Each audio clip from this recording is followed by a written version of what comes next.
Saúde os irmãos com a paz do Senhor. Os irmãos podem tomar assento. Cumprimento os irmãos que estão em casa. Estamos na lição de número 3. Hoje, dia 17 de outubro, o terceiro final de semana de outubro, é comemorado o Dia Internacional de Missões. Sempre o terceiro final de semana de outubro. E veio a calhar bem com o nosso tema, o grande missionário da igreja do Novo Testamento, que veio levar o evangelho a grandes nações e aos povos gentios, né? Por mais que o apóstolo Pedro aí tenha sido o primeiro a levar o evangelho aos gentios, o apóstolo Paulo, ele veio se tornar este grande missionário. E hoje a gente vai estar dando sequência. Se você não tem a revista, você pode adquirir aí na frente com o nosso irmão. A revista, o tema desse semestre é o apóstolo Paulo, lições da vida e ministério do apóstolo dos gentios para a igreja de Cristo. Já vimos uma introdução geral sobre a vida dele. Semana passada vimos Saulo como grande perseguidor e hoje como que o Senhor fez esta conversão na vida de Saulo. Então, essa revista, ela vai tratar de vários detalhes na vida dele que serve de exemplo para a nossa vida, e nós vamos aprender várias lições importantes. Pode botar o próximo slide, Gabriel? O nosso texto áureo, ele está mais ou menos na sequência do que foi tratado a semana passada, que ele, naquela ganância de fazer a vontade de Deus, que ele cria estar correto, ele então pega cartas e vai às outras cidades. Note que foi o próprio Deus quem disse aos discípulos que era para eles ir levar o evangelho a toda criatura, tanto em Jerusalém, como na Judéia e até os confins da terra, Samaria e tudo mais. Mas olha só, não era para eles ficar só em Jerusalém, depois que ganhar Jerusalém, ir para a Judéia, depois para Samaria. Não, é tanto em Jerusalém, como na Judéia, como em Samaria e até os confins da terra. E a Bíblia diz que eles ficaram muito apegados ali em Jerusalém. E foi o próprio Deus, assim como ele usou a vida de Nabucodonosor lá no passado para levar o povo cativeiro, e a Bíblia diz que Nabucodonosor foi um servo de Deus. Saulo, da maneira que ele estava tratando o povo de Deus, perseguindo, ele também estava sendo um servo de Deus para que os cristãos se espalhassem. Eles não queriam sair dalinejados. E a Bíblia até vai dizer que por causa da perseguição, eles começaram a ir para as cidades ao redor, Antioquia, Samaria e algumas outras. E aí começa então o evangelho a se expandir. E aí o nosso texto vai dizer que Saulo, né, capítulo 9, a partir do verso 3 e o 4, indo no caminho, aconteceu que chegando perto da cidade de Damasco, para onde ele tinha pedido cartas para ir, subitamente, de repente, cercou um resplendor de luz do céu. E então Saulo, caindo em terra, ouviu uma voz que lhe dizia: Saulo, Saulo, por que me persegues?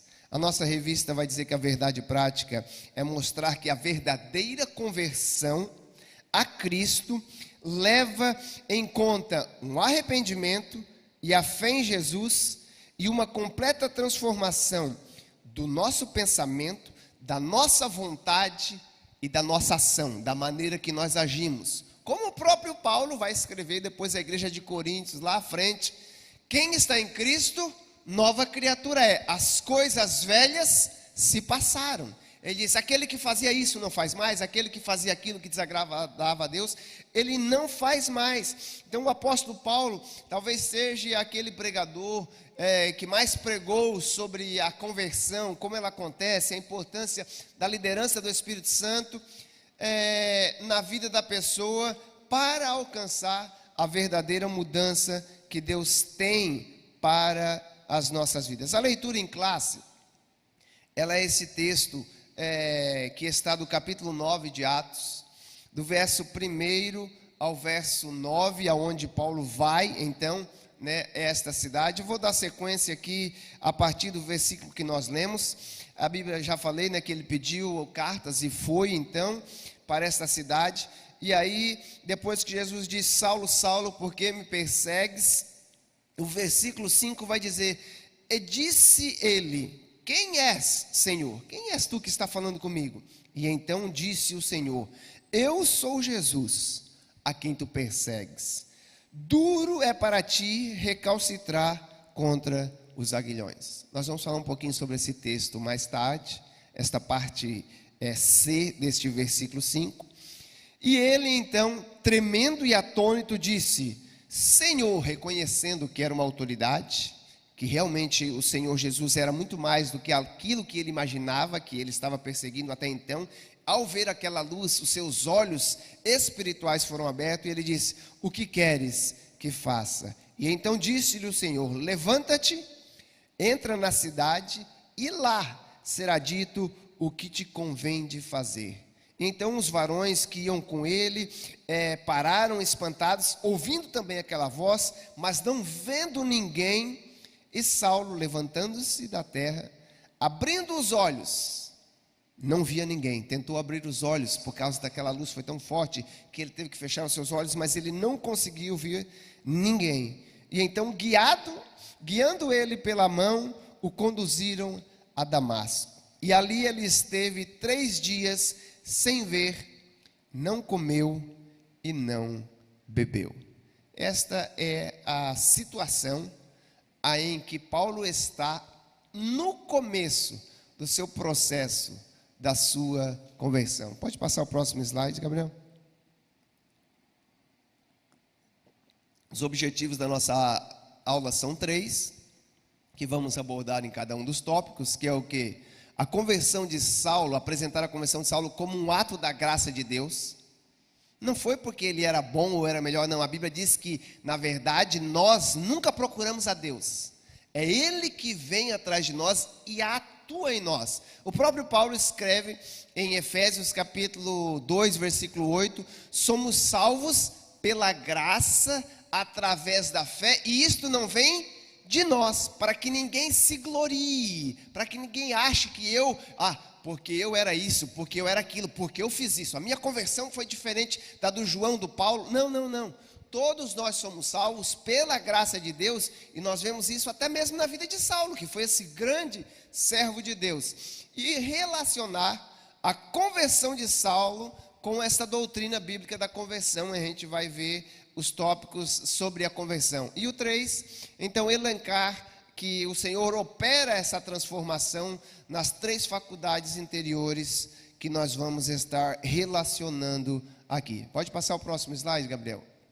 Eu gostaria de mostrar esse slide como introdução, que é o quê? Ser crente não necessariamente significa ser salvo ou convertido. O que é isso, pastor? Lembra de Jesus? O que Jesus Cristo disse a Pedro? Pedro estava com Jesus 3 anos.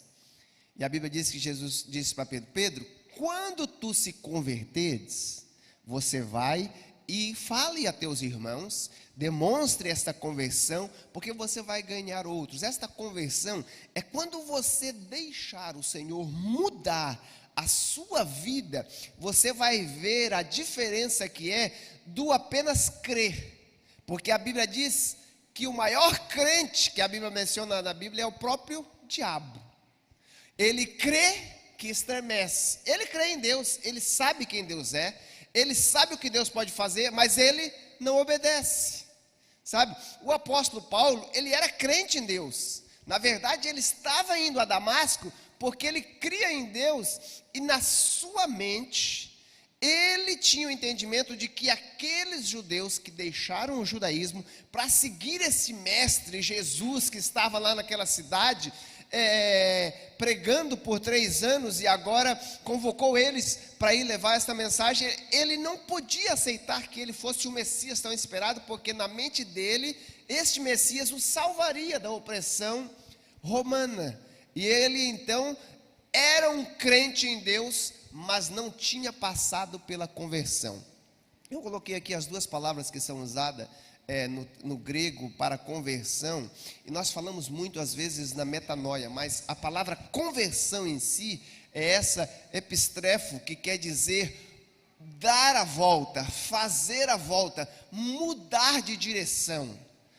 O apóstolo Saulo, até então, esse é o seu nome, a gente vai ver depois, quando passa a mudança de como ele é chamado, não que Deus mudou o nome dele, vocês vão ver isso mais à frente, mas a Bíblia vai dizer que ele estava indo com uma intenção de prender, de trazer para Jerusalém e até mesmo de matar alguns. E o Senhor então muda a sua mente, ele tem esta conversão, esta volta de direção, mas ela começa por uma metanoia, que é então o quê? Uma transformação da mente, do caráter, do modo de pensar, sabe? Nós agimos conforme pensamos, como já diz aquela frase tão conhecida: mude o seu pensamento e você vai mudar as suas palavras. Mude as suas palavras, você vai mudar a sua ação. Mudando a sua ação e a sua maneira de viver, você tem o poder, por meio de Deus, de mudar o seu destino. Porque a Bíblia diz: pelo que falamos e pelo que agimos, seremos julgados perante Deus naquele dia. Então Paulo, ele ainda não tinha entendido a importância desta mudança que precisaria acontecer na sua vida. Pastor Moabs. Sim? É interessante sobre essa questão que o senhor colocou ali, né? Ser crente não necessariamente significa ser salvo ou convertido. E eu gosto muito das experiências que a gente tem com as crianças, né? Durante muito tempo a gente deu aula aqui no departamento infantil e principalmente na escola bíblica de férias. E não uma nem duas, mas diversas vezes a gente faz o convite à salvação às crianças, filhos dos nossos irmãos aqui. E eu lembro de uma menininha que olhou assim e falou assim: tio, eu sou crente, mas eu nunca aceitei Jesus. Eu quero aceitar hoje. Mas como assim? Não, eu sou crente, eu venho na igreja, mas eu nunca aceitei Jesus. Eu nunca tinha, menina de 6 anos aproximadamente, nunca tinha tomado uma decisão, nunca tinha entendido de fato o que ela estava fazendo aqui, por que estava aqui, o que estava acontecendo. E sabe, irmãos, a gente tem que estar atento para que as nossas crianças sejam de fato evangelizadas, não apenas, eu sei que o sentido de crente ali, o senhor quis dizer no sentido daquele que crê, mas eu digo, na nossa realidade hoje, os nossos filhos não sejam apenas um crente que vai na igreja, mas sim um cristão, de pouca idade, mas um verdadeiro cristão. A grande verdade, Jabes, é que muitas vezes nós temos o hábito de, me fugiu aqui a palavra, quase que vulgarizar a palavra crente. A gente generaliza crente e a gente não entende que é muito mais do que apenas crer, né? É viver, né? A Bíblia diz que é quem crer e obedecer. A gente precisa agir, deixar essa palavra que nós cremos. A fé vem pelo ouvir. A gente ouve, a gente crê, mas através das nossas ações, através das nossas palavras, nós colocamos em ação. O apóstolo Paulo disse assim: ó, quem crê no seu coração, na sua mente, começa na mente, vai para o coração, eu creio que Deus enviou Jesus e ele morreu pelos meus pecados. Mas o apóstolo Paulo disse: mas para ser salvo não basta apenas crer, precisa confessar Jesus como seu único e suficiente Salvador. É uma ação, foi isso que esta criança fez. Ela queria professar publicamente que ela tinha feito um concerto, uma aliança com o nosso Senhor. Então, esse Saulo, que era um perseguidor, hoje vai passar por esta mudança que a gente vai ver na vida dele, da conversão, se tornou um convertido, aquilo que Deus disse para Pedro: quando tu se converteres. Tem muitas pessoas que estão na igreja estão convencidos que é melhor estar na igreja do que estar no mundo fazendo tantas coisas, mas não deixaram ainda que o Espírito, porque a verdadeira convenção é pelo Espírito, que nos convence da justiça, do juízo, do pecado, e vai fazer esta transformação de nos transformar em salvos, santos em Cristo, e nos moldar na imagem do Senhor Jesus Cristo. Pode passar para o próximo slide, Gabriel? Olha só, a conversão de Saulo, ela está registrada em 3 capítulos do livro de Atos. No capítulo 9, que é o que nós lemos, que é o momento do acontecimento, e depois 2 momentos em que Paulo está relatando. No 22, quando ele está conversando com os judeus, depois de ter sido preso, e está passando pelas cidades, ele vai falar o que aconteceu na sua vida. Por que ele segue a esse Jesus, e ele vai contar o testemunho de como aconteceu. Então, este relato da conversão, nós temos vários detalhes. Às vezes, alguns detalhes estão no capítulo 22, não estão no capítulo 9.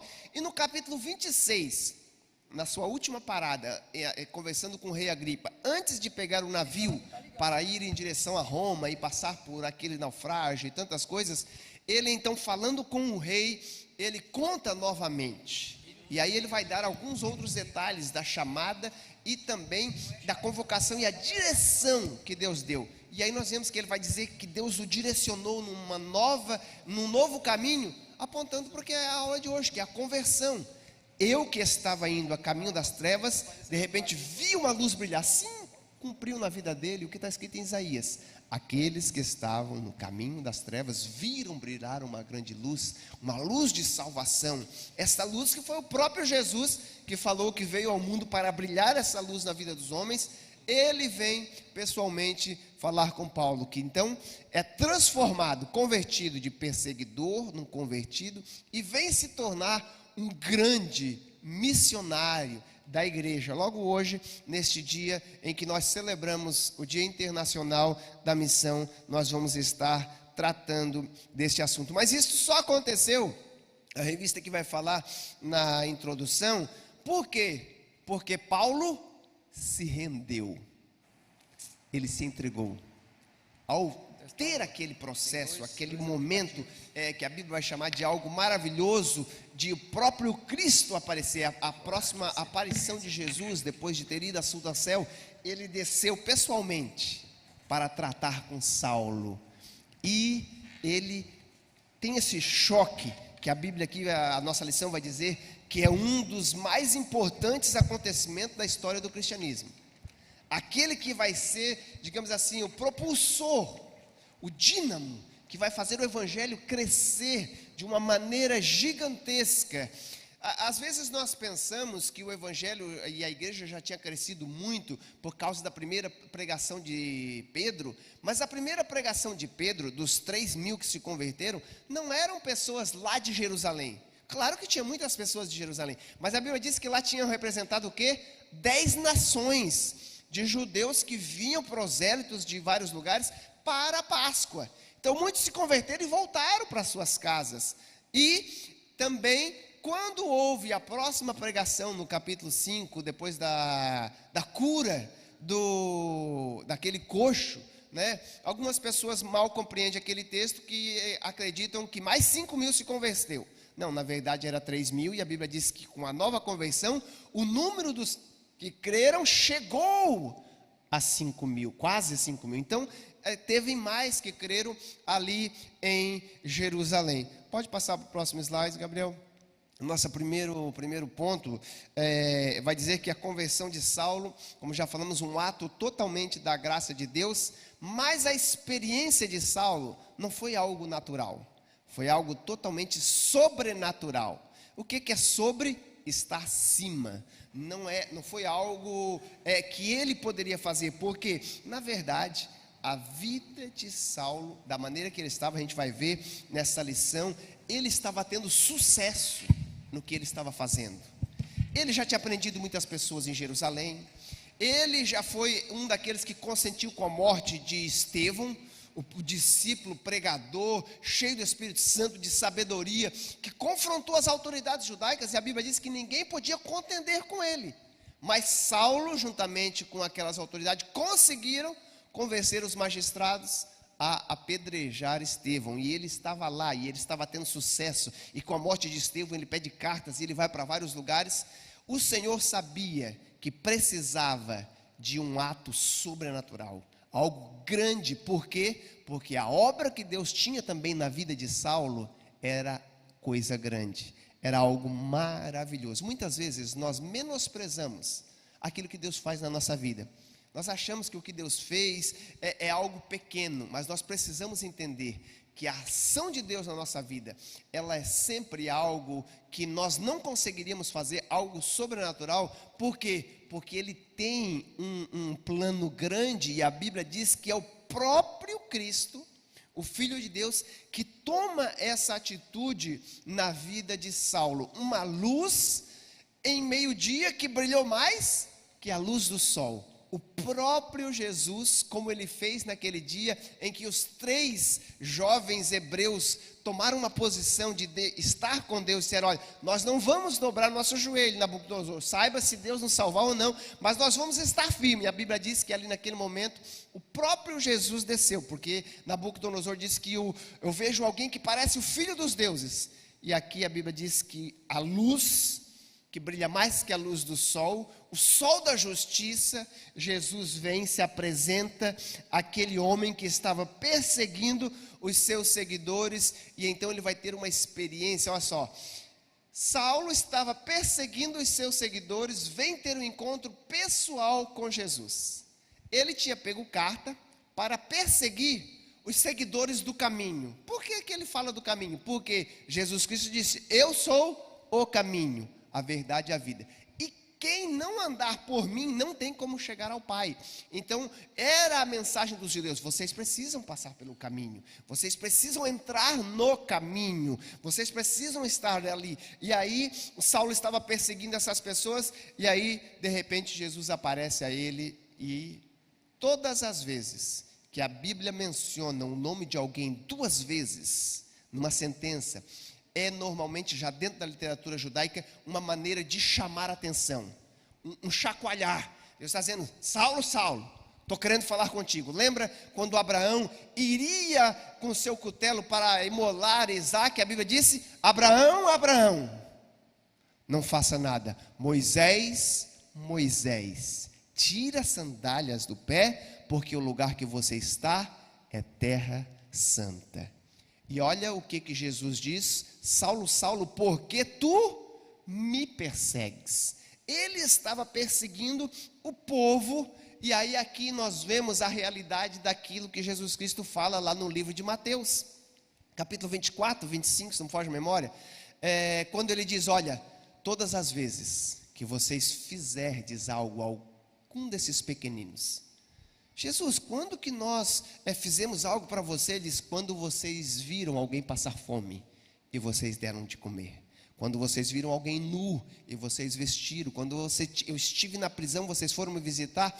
Quando fizeste a um desses pequeninos, vocês fizeram a mim. E aqui Jesus Cristo disse: olha, na verdade, Saulo, você está perseguindo a mim. E a nossa revista vai dizer que o Senhor precisou surpreendê-lo de uma maneira tão grande que ele ficasse chocado com o seu ego, porque ele estava achando que ele podia fazer tudo.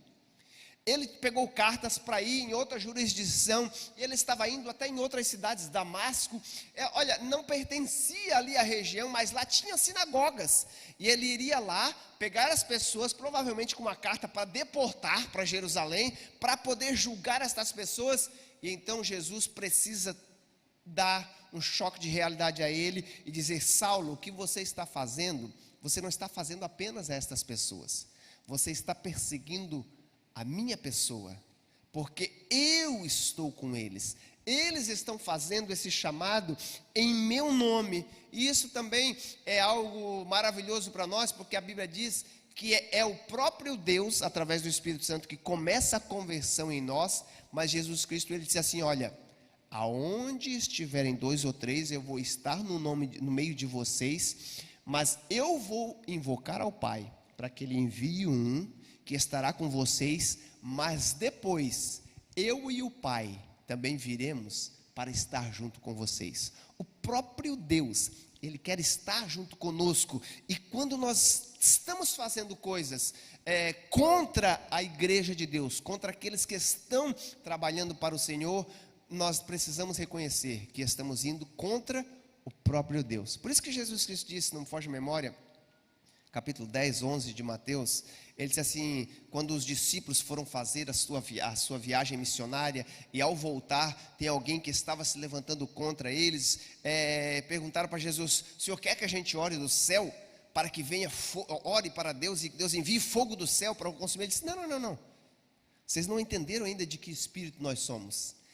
Quem não é por nós, é contra nós. Mas aqueles que não são contra nós, eles estão trabalhando conosco. Olha, eles estão fazendo algo para Deus. E nós temos que ter o cuidado, porque quando muitas vezes nós levantamos contra uma pessoa, contra alguém da igreja, nós precisamos reconhecer que nós podemos estar se levantando contra o próprio Deus que está fazendo um trabalho na vida daquela pessoa. E o que é lindo é que a Bíblia diz, e a revista que vai dizer, que nesta visão que ele tem da luz do sol, Saulo pôde compreender que era o próprio Jesus que estava ali naquele momento, e ele então vai falar algo lindo, que a nossa revista vai dizer que começa uma transformação na mente de Saulo. Próximo slide, Gabriel.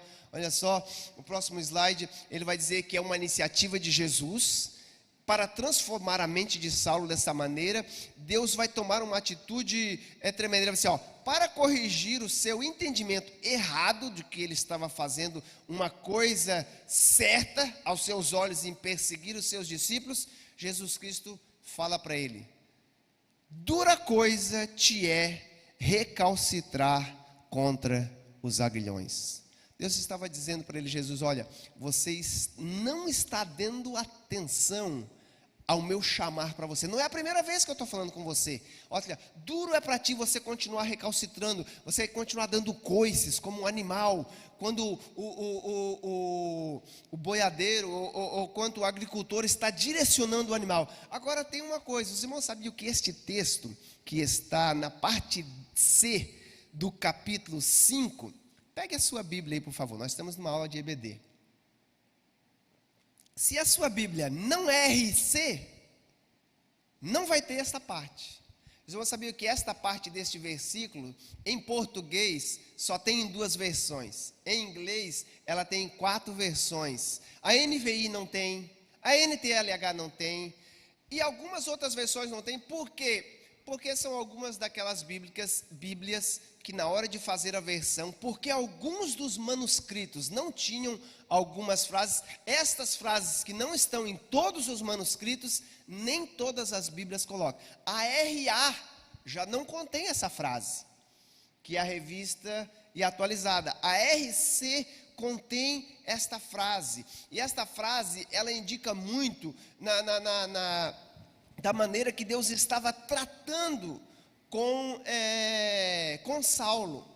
Por quê? A Bíblia diz, e a semana passada o pastor Oíris deu uma aula muito maravilhosa sobre a maneira que Paulo era esse perseguidor voraz, a maneira que ele perseguia os cristãos, que era algo, digamos assim, de uma maneira tão sagaz, que não parecia que era um ser humano agindo. Ele agia como uma fera, como um animal, querendo tragar as pessoas, pedindo cartas para ir para todo lugar, recebendo essas cartas, perseguindo o povo de Deus.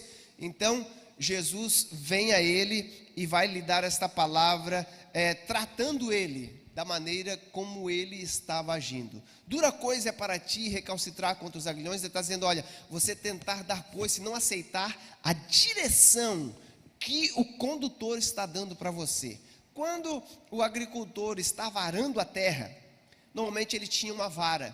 A vara do agricultor, que cuidava dos animais, é diferente do cajado de ovelhas.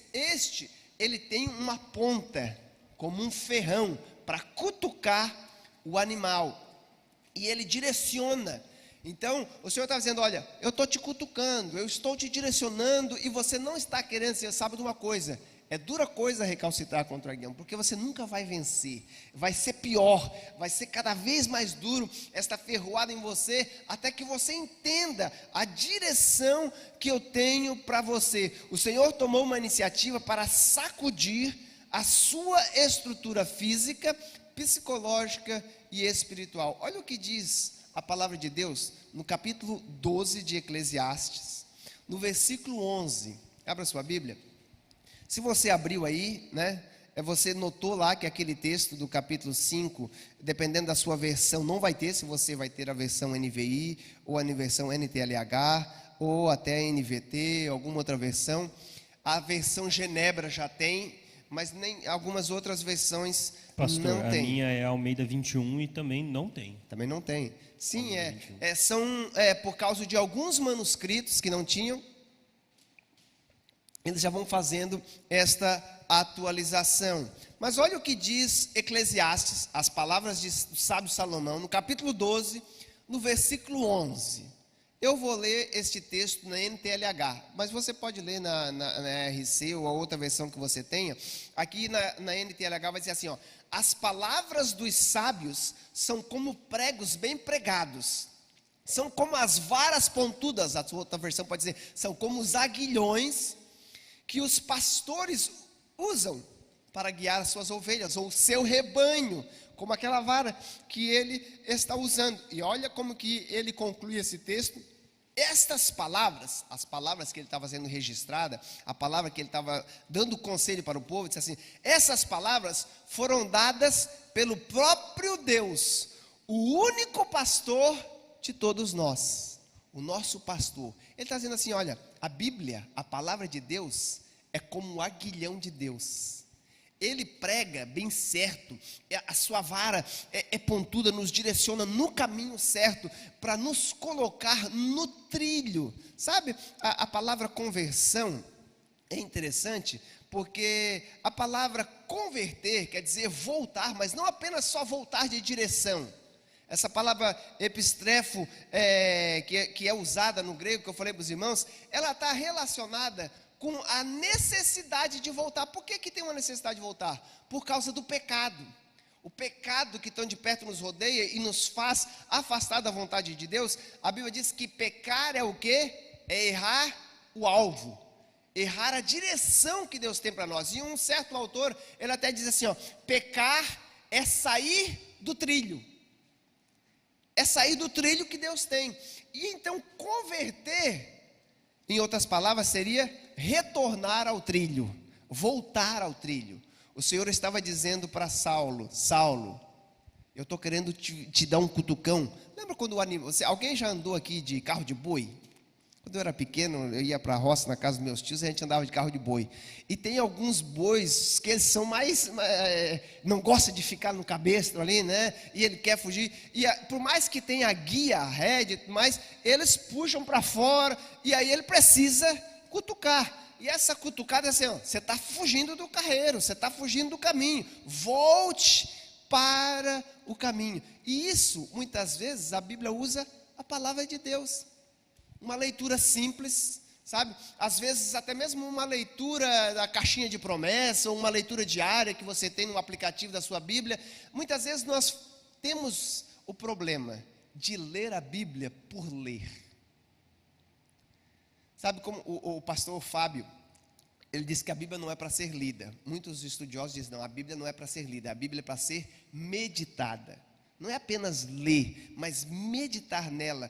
Por quê? Porque a palavra de Deus, ela própria nos diz que ela nos conduz, nos direciona à vida eterna. Então nós precisamos deixar a palavra de Deus, não simplesmente entrar num ouvido e sair no outro, né? Como aquela criancinha que estava na EBD e estava ouvindo a história que estava sendo contada pela professora, e ela estava com a mãozinha no ouvido. Estava com a mão no ouvido, e a professora estava curiosa para perguntar por que ela estava com aquela mão no ouvido. Até que no final da aula ela foi conversar com ela. Ela disse: é que eu estava gostando muito do que a senhora estava falando. E a mamãe sempre fala: cuidado, para não entrar num ouvido e sair por outro. E eu tampei para aquilo que a senhora estava falando não saísse no outro ouvido, mas que descesse para o meu coração. Nós precisamos muitas vezes entender esse direcionamento do Senhor. É o que Deus estava falando com Saulo. Saulo, você é para mim um vaso escolhido. Eu tenho grande coisa. Você está o quê? Gastando o seu dom naquilo que é contrário à vontade de Deus. E muitas vezes nós fazemos isso. Quantas vezes nós negligenciamos, como disse o apóstolo Paulo a Timóteo: cuidado para não negligenciar o dom de Deus que há em ti. mas precisamos o quê? Dar ouvido à graça de Deus, porque senão o nosso coração vai se tornando cauterizado, não vai mais dar atenção à voz de Deus. O próximo slide, Gabriel, olha só, Deus através da sua graça que é salvadora, Ele se manifestou a Saulo e Ele se manifesta a nós, é pela vontade de Deus, não é pelo que nós fizemos, é pela graça de Deus. Mas tem uma coisa, nós temos que ter uma resposta, nós temos que dar uma resposta. Graça é um favor imerecido de Deus a nós, nós não merecemos. Romanos 6:23 diz: o salário do pecado é a morte, a recompensa pelas nossas ações é a morte, mas o dom gratuito de Deus é a vida eterna em Cristo Jesus. Eu gosto desse texto, Romanos 8:32.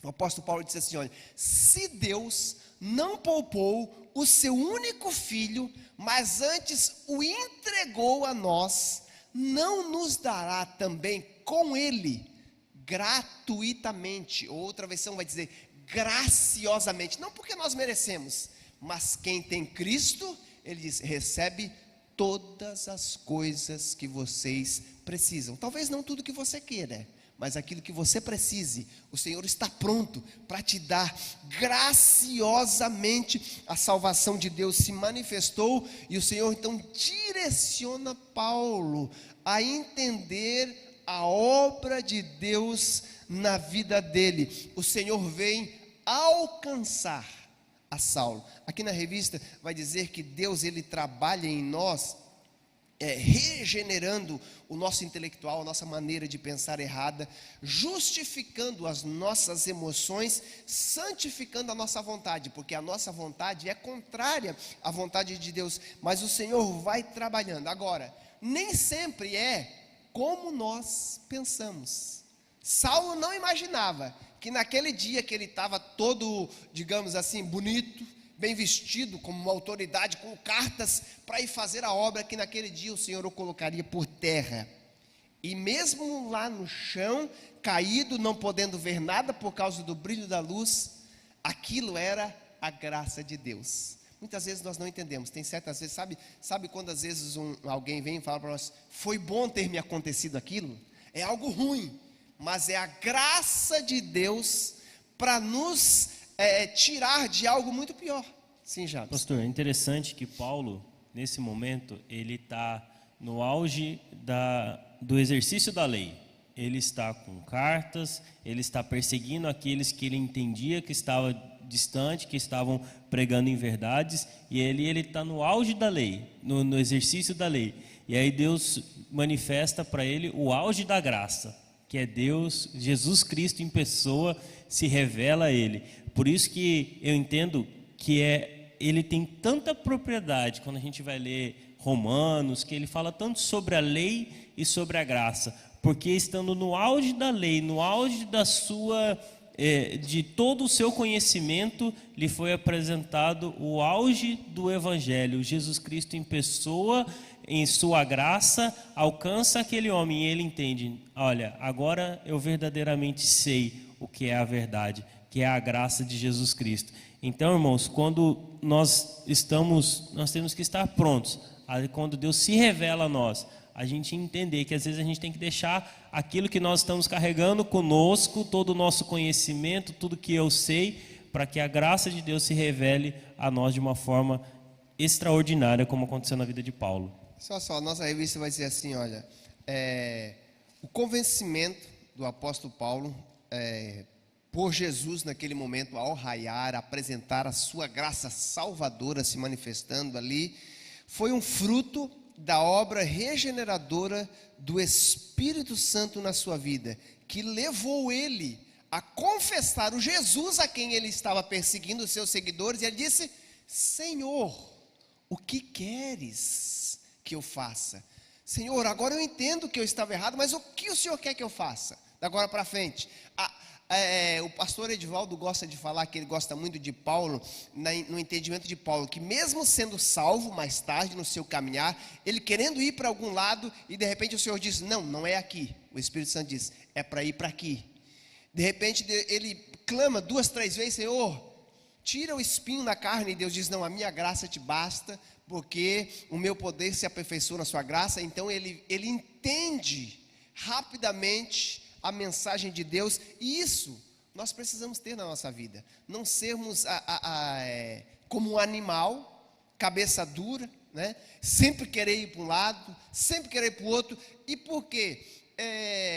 Quanto mais nós demoramos, mais nós vamos sofrer, a medida vai ser mais dura, mas vamos perder mais tempo de regozijarmos da graça de Deus. Eu gosto de falar com a minha esposa, de vez em quando às vezes você tem aí algum atrito de ideias, né? A esposa tem uma ideia, o esposo tem outro, e às vezes uma palavrinha que é lançada, um fica meio que de bico, de cara para o outro. Eu digo: olha, é 2 trabalhos. Um fica bravo, o outro tem que desembravar. Para que ficar mais tempo bravo? Vai ter que mudar. É nós que prolongamos a graça de Deus. E sabe o que é interessante? Se for necessário Jesus te jogar no chão, Ele vai te jogar no chão, como Ele fez com Saulo. Porque o amor dele é tão grande que ele usa os meios necessários, mas a Bíblia diz que ele não vai deixar de agir na nossa vida. Pode passar o próximo slide, Gabriel? O próximo slide vai falar dessa doutrina da conversão. Ela começa com o atuar do Espírito Santo. O Espírito Santo, ele tenta nos apresentar a nossa realidade. Como Deus disse: Saulo, por que você está me perseguindo? E a realidade dele, ele achava que o que ele estava fazendo era certo, mas Deus abriu os olhos dele. Olha só, Deus fechou os olhos físicos para abrir a sua visão espiritual. Eu não estou muito vendo ali, mas olha só, pensar da maneira diferente gera uma disposição interior para mudar. Deus agiu no interior de Saulo através dessa ação, convencendo ele que estava errado, para gerar um arrependimento. Arrependimento é muito mais do que apenas uma tristeza, sabe? O Espírito Santo trabalha em nós para gerar. Esse arrependimento está mais ligado à palavra metanoia, que é mudança de entendimento para mudança de ação. Nós precisamos entender que estamos equivocados e então reconhecer de que estamos errados e deixar que o Espírito Santo nos direcione no caminho certo, sabe? Atos 3, que é o texto que nós estamos aqui usando como base. Deixa eu voltar aqui, Atos 3, o 17. Depois que Paulo está sendo convocado por Deus, e Deus vem falar para...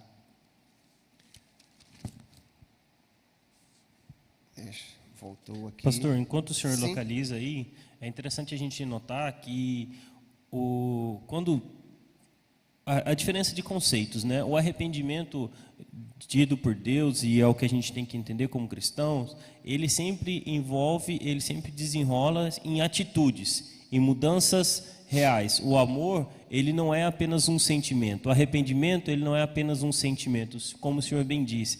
Então, quando Deus exige de nós mudanças, elas não são apenas interiores, e a gente, muitas das vezes, como um conceito humano, a gente entende que é só isso. Mas não, quando há um arrependimento, quando há o amor de Deus, ele tem que transbordar, ele tem que ser além de apenas um sentimento, mas ele se transborda e ele se transforma em uma atitude, ele se transporta para a realidade. Ele não é apenas um conceito interno, eu penso diferente. Não, ele se traduz em ações. Então a gente sempre tem que ter, será que o ensinamento que nós estamos tendo, ele está se transformando em ações, tem mudado verdadeiramente o meu jeito de agir, o meu jeito de falar, ou é apenas um sentimento que não vai para a realidade? É importante nós pensarmos sobre isso. Isso, começa, eu coloquei até lá embaixo, é apenas um início. É um sentimento que nós vamos ter da sensação do Espírito Santo, mas ele precisa gerar ação. O apóstolo Pedro, no capítulo 3, versículo 17 a 19 de Atos, quando ele está falando com as autoridades, depois de ele ter pregado, e as pessoas terem se convertido naquela Páscoa, no Pentecoste, quero dizer, aquelas 3.000 pessoas, ele é levado ao Sinédrio, e lá ele vai ser confrontado, e aí ele vai dizer: olha, o que nós estamos fazendo, não estamos fazendo por nós mesmos, nós estamos fazendo porque nós entendemos, já houve um verdadeiro arrependimento, e vocês, que são as autoridades, precisam entender essa necessidade de mudança. Olha o que o apóstolo Paulo diz: meus irmãos, eu sei que o que vocês fizeram por ignorância, como também os vossos príncipes. Mas Deus assim cumpriu o que já dantes pela boca de todos os seus profetas havia anunciado, que Jesus Cristo, o seu Messias, haveria de padecer. Agora que vocês entendem que realmente Ele era o Messias, arrependei-vos, pois, e convertei-vos. Olha, arrependei-vos e converteis. Entenda essa necessidade, mude de direção para o quê?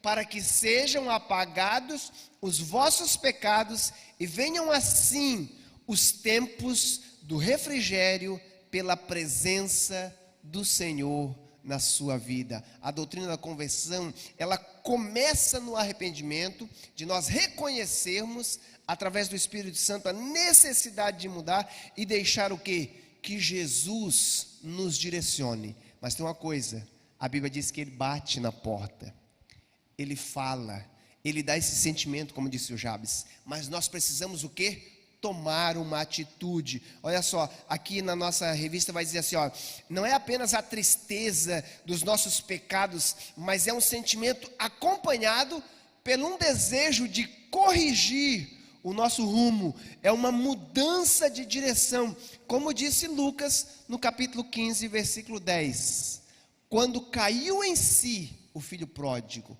ele diz: eu pequei contra o céu, pequei contra o meu pai, eu entendo que eu não sou mais digno, mas eu vou pedir perdão. Se ele só tivesse pensado e ficado parado, não, ele tomou uma atitude, ele foi conversar com o seu pai, ele viu essa necessidade.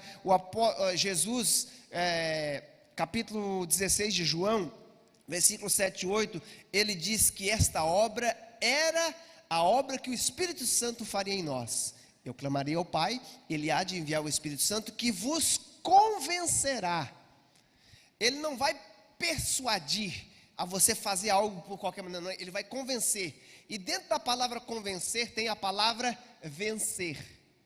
Ser convencido é ter sido vencido pelos argumentos de que aquilo que eu estava fazendo era errado e eu preciso mudar. Não é apenas agora eu estou convencido que isto é certo. Você venceu os seus argumentos, o que você está apresentando é melhor, mas isso assinala, como disse o apóstolo Paulo em Efésios capítulo 4, 2, 22 em diante, apenas o início. Vamos ler Efésios 4?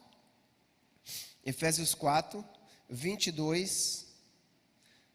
O apóstolo Paulo vai dizer assim: que quanto ao tratado passado, é necessário que vocês se despojeis do velho homem, que se corrompe pela concupiscência do engano, e renoveis no espírito do vosso sentido. Esse espírito aqui está dizendo no nosso espírito, com E minúsculo, essa parte divina de que nós temos em nós, mas é com E minúsculo. E vos revistais do novo homem, que agora, segundo Deus, ele é criado dentro de você em verdadeira justiça e santidade. É um início, um começo dessa obra que Deus quer fazer na nossa vida. E isso começou na vida de Saulo de uma maneira maravilhosa. Quando ele entendeu, passa o próximo slide, Gabriel, a Bíblia vai dizer que Deus promoveu algo, uma transformação pessoal. O que? Houve uma mudança divina na sua maneira de pensar, uma dimensão diferente, sabe? Ele estava agindo apenas pelo instinto, como uma fera, como uma besta, e de repente, ao ser confrontado com a verdade de que ele estava perseguindo Jesus, ele então diz: Senhor, o que queres que eu mude na maneira que eu estou vivendo? Sabe, o apóstolo Paulo diz: entendamos que nós precisamos passar por uma libertação. Sabe, o pastor Edivaldo prega muito sobre isso e a gente precisa entender. A gente pensa que libertação é apenas sermos livres de opressão maligna. Não, mas libertação é nos sermos livres de tudo aquilo que nos oprime, maneira de pensar errada, atitude, achar que dessa maneira que eu trato meu filho, que eu trato a minha esposa é correto, sabe? Nós precisamos ser libertos de tudo aquilo que nos prende a viver de uma maneira contrária ao que o Senhor tem na nossa vida. E isso é o quê? A mudança é manifestada nas nossas ações. Na sequência do versículo que nós lemos, o apóstolo Paulo vai dizer então: pelo que deixai de fora a mentira, comece a falar a verdade, cada um com o seu próximo, porque nós somos membros de um só corpo. Irai-vos, mas não pequeis. Não se ponha o sol sobre a vossa ira. Não deis lugar ao diabo. Aquele que furtava, não furte mais. Antes, trabalhe, fazendo com as próprias mãos o que é bom, para que tenha o que repartir com o que tiver necessidade. Não saia da vossa boca nenhuma palavra torpe, mas só que for boa para promover a edificação, para que dê graças aos que ouvem. Sabe, será que as pessoas gostam do que nós ouvimos? As nossas palavras edificam ou não? Ele diz: e cuidado, não entristeçais o Espírito Santo de Deus, no qual estáis selado para o dia da redenção. Deus nos deu o seu Espírito, mas nós podemos entristecê-lo por não estarmos dando ouvido à sua direção e o que Ele tem para fazer na nossa vida. Mas este trabalho é algo muito mais do que apenas algo espiritual. Eu me entreguei para Jesus, já aconteceu, já confessei os meus pecados, já fui lá à frente. Não, a Bíblia diz aqui que Deus fechou os olhos carnais de Paulo para abrir os seus olhos espirituais, para levá-lo a conhecer melhor o seu Senhor. Deus quer nos tratar de uma forma integral. A revista vai dizer que a regeneração, a conversão que Deus quer fazer na nossa vida é uma conversão holística. Deus quer mudar tudo na nossa vida. Deus não quer nos mudar apenas numa área, mas a conversão, essa doutrina da conversão, ela começa com o arrependimento, mas ela vai gerar uma mudança através dos anos na nossa vida de uma maneira completa. E nós vemos isto muito lindo na vida do próprio Saulo. O próximo slide, deixa eu ver se tem o próximo slide, já vai passar para o número 3, então pode voltar um aí. Olha só, aqui na nossa revista vai dizer que essa doutrina da conversão na vida de Saulo começou quando ele entendeu, teve uma mudança de mente, reconheceu Jesus Cristo, que outrora ele rejeitava e que ele perseguia, e aí então começou a dar esta meia volta na direção de Deus. E a revista vai dizer, é uma mudança que tem raiz nessa obra regeneradora do Espírito Santo, que é efetuada em nós, mas ela vai se manifestar externamente pelas nossas atitudes, através de uma mudança que todos possam ver. Olha só na vida de Saulo, o arrogante, que tinha ido nas autoridades pedir cartas, e a Bíblia vai dizer que ele respirava morte, ele estava querendo perseguir as pessoas. De repente, ele começou a ser moldado, do momento em que ele viu a luz brilhar mais forte que o sol. A Bíblia diz que ele caiu em terra, já respondeu: Senhor, o que queres que eu faça? Pelos próximos 3 dias, ele não comeu, não bebeu, e começou um jejum aí, dessa maneira de dizer, mas ele também já estava orando ao Senhor, buscando o Senhor. No verso 11, quando a gente lê mais para frente do capítulo 9, a Bíblia diz que Deus vai falar com Ananias e diz: Ananias, vai lá na casa tal, que eu tenho um varão lá para você orar por ele, que ele é um homem, um vaso escolhido para mim. E aí Ananias vai dizer: Senhor, mas o senhor já ouviu falar da história dele? Quem ele é, o que ele veio fazer aqui? E Deus então diz: olha, você vai lá porque ele já está orando, ele já está buscando a minha direção, já começou uma mudança de atitude na vida dele. Olha só o versículo 17 deste texto, vai dizer que quando Ananias chega lá e diz: Saulo, o mesmo Senhor que apareceu para você, apareceu a mim. E ele diz que tem uma grande obra para fazer na sua vida. E olha, a Bíblia diz que ele, colocando a mão sobre a cabeça de Saulo, voltou-lhe a visão. E no mesmo instante aconteceu algo maravilhoso. A Bíblia diz que Ananias orou e ele foi o quê? Cheio do Espírito Santo de Deus. O processo de regeneração, ele vai mudando até o ponto de nós esvaziarmos de nós e sermos cheios do Espírito Santo. Claro que a mudança na vida de Saulo foi da maneira que foi, como nós já falamos, por causa da graça de Deus, mas ele deixou-se encher. Ele, como a expressão aí que nós usamos, ele tirou a tampa e disse: pode me encher, eu quero tudo do Senhor. E aí, na sequência, o verso 18, Ananias vai dizer: você não quer ser batizado? E no mesmo instante, naquele mesmo dia, ele já foi batizado. O que é ser batizado?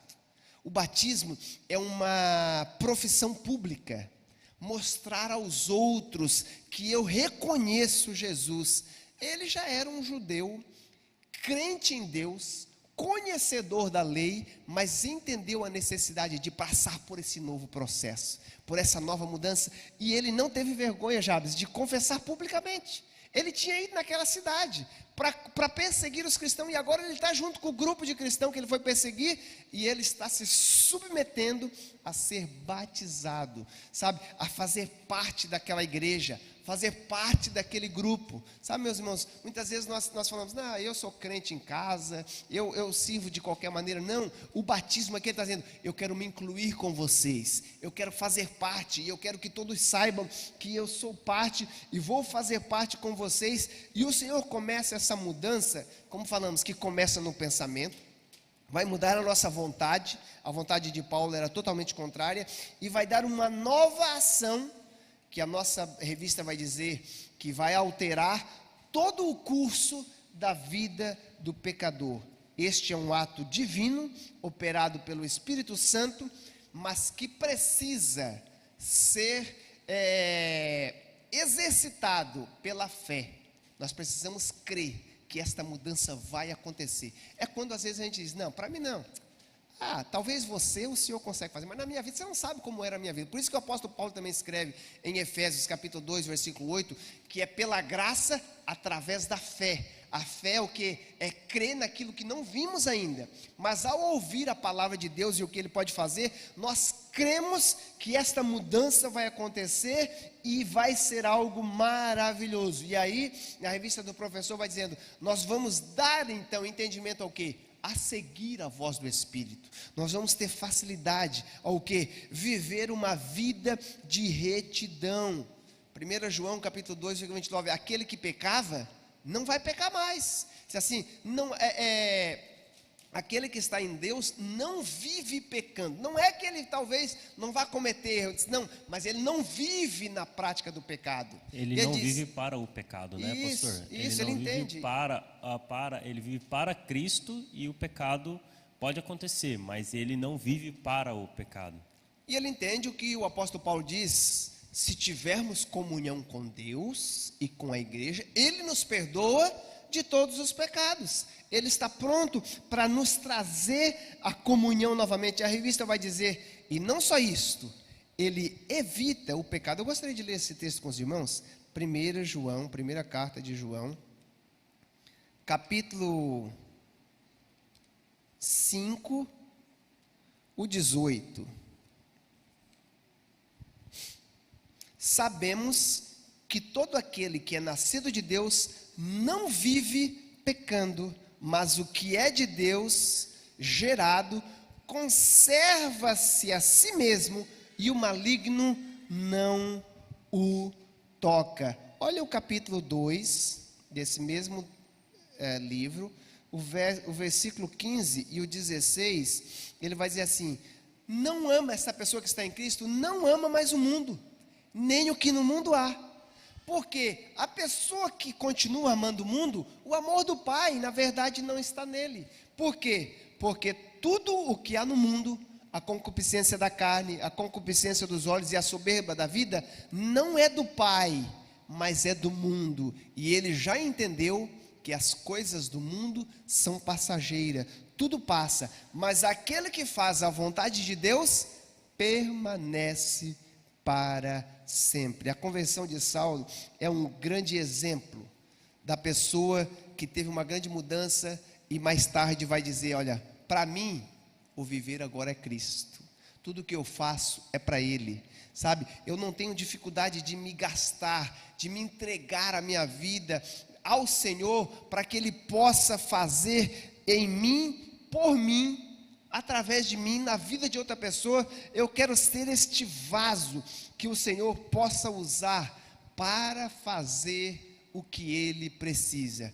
Mas isso só será possível quando nós entendemos a necessidade de passar por esse processo de conversão. O tema da revista de hoje, a aula de hoje, é a importância, assim como Saulo, sermos convertidos e entender que esta conversão não é da noite para o dia.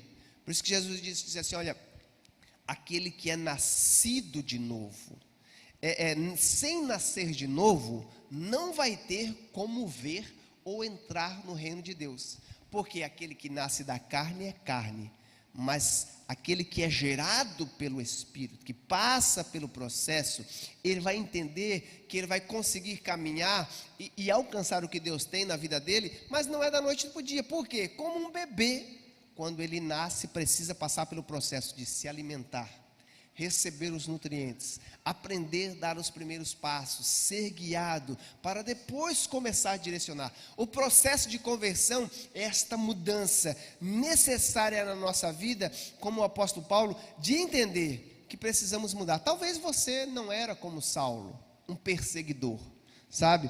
Mas a mudança de Saulo foi tão profunda, que a Bíblia vai dizer que ele, de perseguidor, aceitou ser perseguido, por amor daquele que ele tanto ia contrário.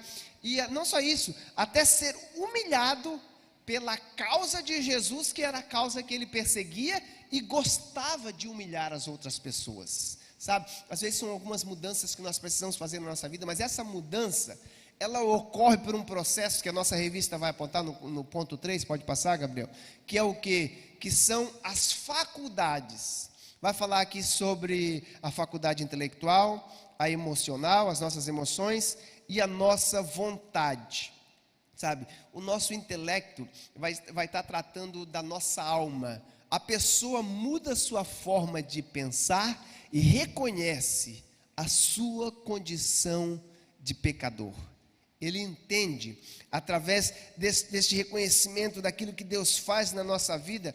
O próprio Paulo, depois de Romanos, capítulo 3, versículo 20, ele vai dizer assim, ó: nenhuma carne será justificada diante dele, de Deus, pelas obras da lei, porque pela lei vem o conhecimento do pecado. A lei, ela é como um espelho, ela nos mostra o que está errado, sabe? Um espelho, eu já falei aqui várias vezes, o espelho, ele mostra que o seu cabelo não está certo, que você precisa arrumar sua maquiagem, mas ele não arruma a sua maquiagem, nem arruma o seu cabelo.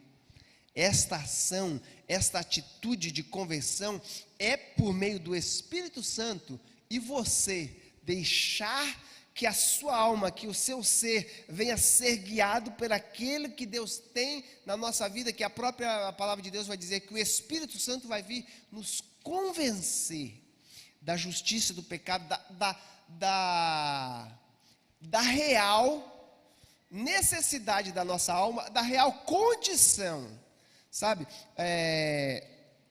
Tem um texto, não sei se eu tinha anotado aqui, ou vai estar mais na próxima, vai estar mais para frente, quando vai falar das nossas emoções e da nossa vontade. Tanto o apóstolo Paulo, ele faz menção a um texto que o salmista Davi, ele vai dizer que nós precisamos entender que não há ninguém que é bom, ninguém que procura Deus. Por quê? Porque o pecado, ele já nos afetou ou nos afeta desde o nosso nascimento, e nós precisamos passar por esta conversão, deste entendimento de que a nossa alma, o que nós somos, o nosso interior, ele precisa ser renovado pelaquilo que Deus tem na nossa vida para nos tornarmos um filho de Deus. Nós somos criaturas dele, mas por causa do pecado nos afastamos, fomos distanciados de Deus. A nossa natureza é inerente, pecadora e incapaz de obedecer a Deus e de agradar a Deus. Mas através da regeneração, através da conexão com o Espírito de Deus na nossa alma, nós começamos a mudar a maneira que a nossa alma gosta de agir. Eu gosto de falar algo que eu aprendi com um certo professor, que ele dizia assim: nós somos uma alma, um ser vivente que Deus nos criou. A Bíblia diz que depois que Deus soprou nas narinas de Adão, ele passou a se tornar alma vivente. A nossa alma, ela tem dois alimentos: ou ela se alimenta do Espírito, ou ela se alimenta da carne.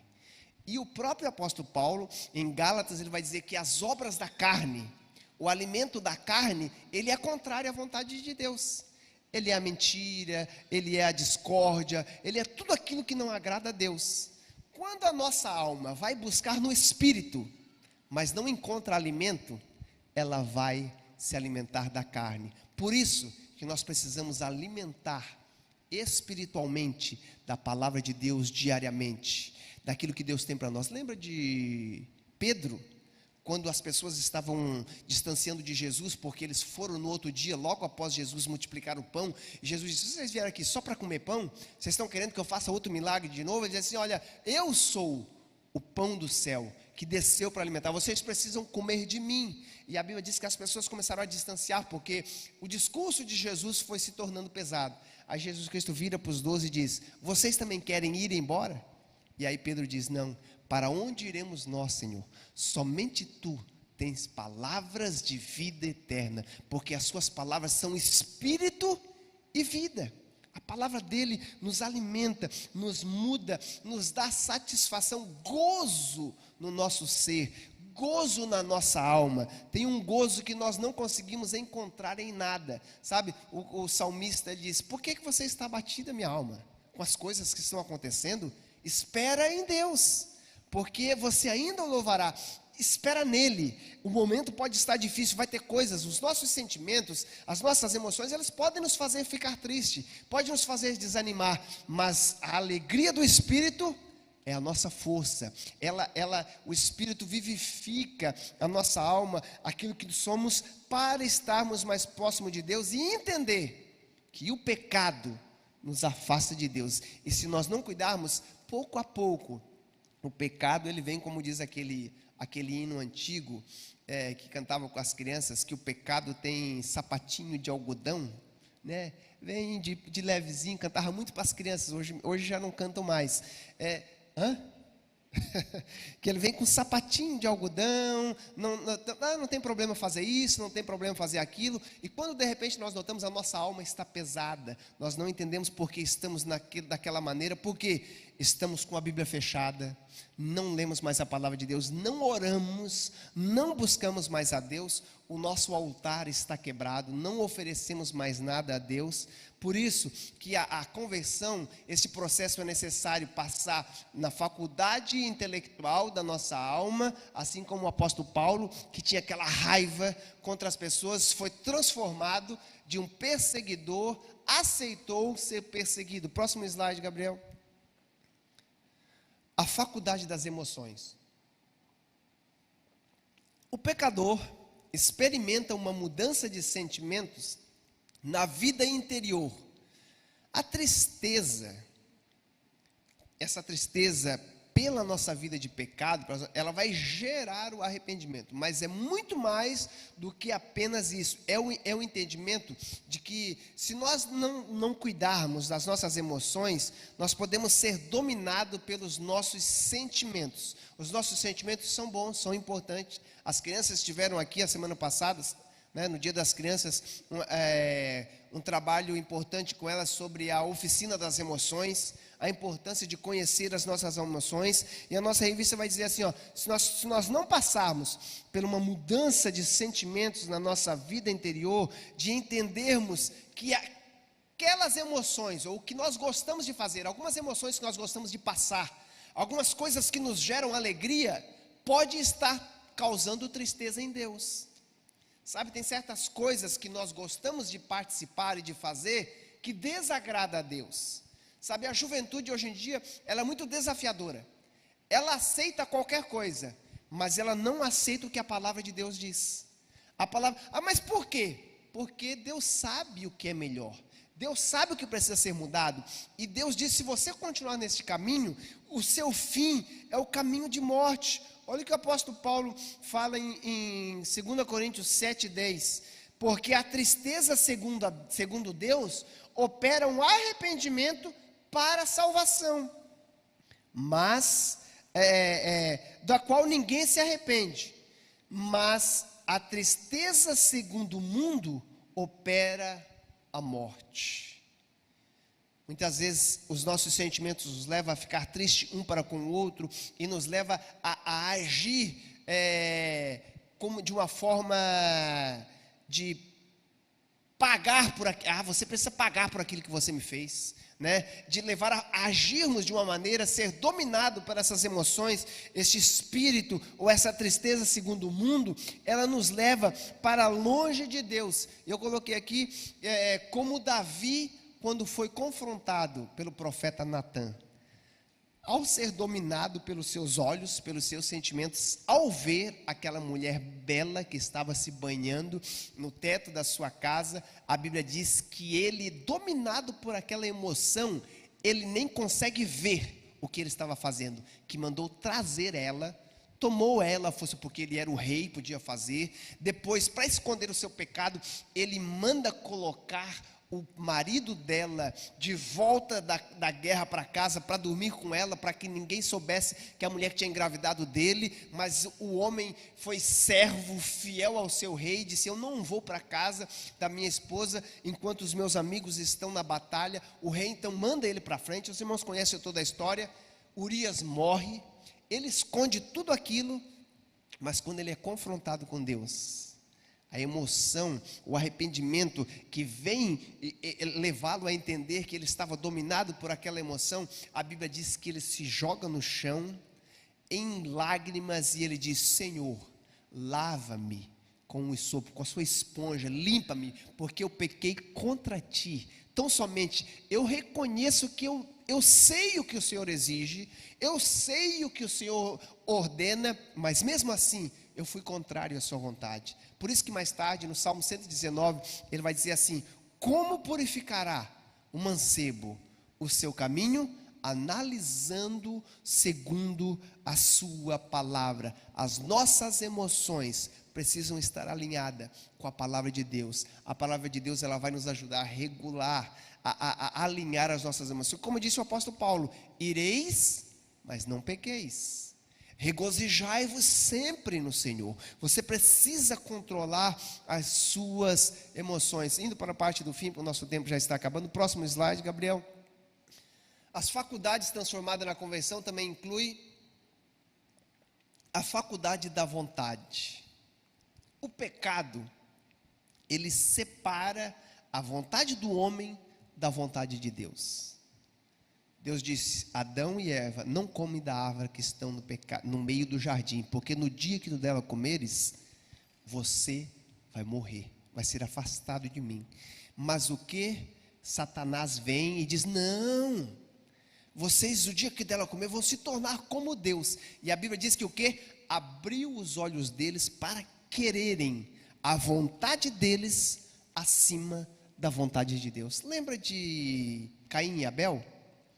Quando Caim ofereceu aquele sacrifício que Deus não se agradou e se agradou do de Abel, Deus vem falar com Caim e diz, Caim, se você fazer o que é certo, eu não vou aceitar, porque ele estava fazendo o quê? A sua vontade. Eles tinham uma ordem da maneira que era para oferecer sacrifício para Deus, mas ele preferiu fazer da vontade dele, e a vontade humana, ela é contrária à vontade de Deus. Deus nos deu a faculdade de escolher livremente, entretanto, o pecado faz esta separação e nos leva a escolher as coisas que desagradam a Deus, aquilo que só pensa em nós, mas o Espírito Santo convence o homem a unir a sua vontade com a vontade de Deus, entregar o meu arbítrio, a minha direito de escolha nas mãos do Senhor e dizer: Senhor, eu entendo que Tu sabes o que é melhor para mim, Tu sabes para mim aquilo que eu realmente preciso. Olha o que acontece conosco na nossa vida, desde que nascemos. E como nós muitas vezes não entendemos que somos levados a viver segundo aquilo que não agrada a Deus por causa das nossas vontades e os nossos anseios dominados pelo pecado, o salmista Davi, no Salmo 58, o verso 3 ao verso 5, ele vai dizer assim, olha, eu vou até ler este texto na NVT. Os perversos são pecadores desde o ventre materno. Você mexeu aí, né, Gabriel? Não? Os perversos são pecadores desde o ventre materno. Mentem e se corrompem desde o seu nascimento. São venenosos como serpentes, como as cobras, aquelas pessoas que são dominadas pelo pecado. Fazem-se de surdas para não ouvir a música dos encantadores, ainda que eles toquem com habilidade. Está dizendo, sabe a serpente sagaz com seu veneno? O encantador está tocando ali a música para a serpente se levantar, a cobra lá, aquela lá, a naja, né? Diz assim, mas elas faz-se surda, a pecadora só quer fazer o que quer, ela faz-se surda à sua vontade, para não dar ouvido àquilo que Deus tem para fazer na vida do homem. Mas João capítulo 6 versículo 8 vem nos dizer que o Espírito Santo vem nos convencer a entregar a nossa vontade para sermos dominados pela vontade de Deus, porque a vontade de Deus é boa, perfeita e agradável para as nossas vidas. A nossa revista termina dizendo assim: o homem pode escolher, decidir a mudar de vida, mas ele precisa escolher o que Deus tem para a vida dele. Olha só, a Bíblia diz no Romanos, capítulo 8, versículo 28, nós gostamos muito deste texto. Ele diz assim: todas as coisas cooperam para o bem daqueles que amam a Deus e que andam segundo a sua vontade. Mas eu gosto deste texto numa outra versão que diz assim: não é que todas as coisas cooperam, Deus faz com que todas as coisas cooperam para aqueles que amam Ele e que andam segundo a sua vontade. Não é que todas as coisas vão cooperar. Se nós não andar segundo a sua vontade e não obedecer o que Ele tem para nós, estas coisas não vão acontecer segundo o que Ele tem para nós. Mas quando nós andamos, na sequência do texto, ele vai dizer, olha, quando nós andamos na vontade de Deus, ele diz, não tem a morte e nem a vida, nada poderá nos separar deste amor de Deus que Ele tem para nos transformar, para nos moldar e levar a fazer a vontade de Deus. Saulo estava perseguindo todos os cristãos, ele queria levá-los à morte. O Senhor vem, tem um encontro com ele e ele entendeu o quê? Que não podia mais lutar contra o Senhor. Eu encerro essa aula de hoje falando uma frase que eu vi essa semana falada pelo pastor Hernandes Dias Lopes, da consumação, da mudança na vida de Saulo. Olha só, Saulo, fazendo a sua vontade, era pegar cartas para poder perseguir e matar todo seguidor de Jesus. Mas a vontade de Deus para a vida de Paulo era que ele escrevesse muitas cartas para salvar e abençoar muitas pessoas, para seguir Jesus e se tornar um servo de Deus.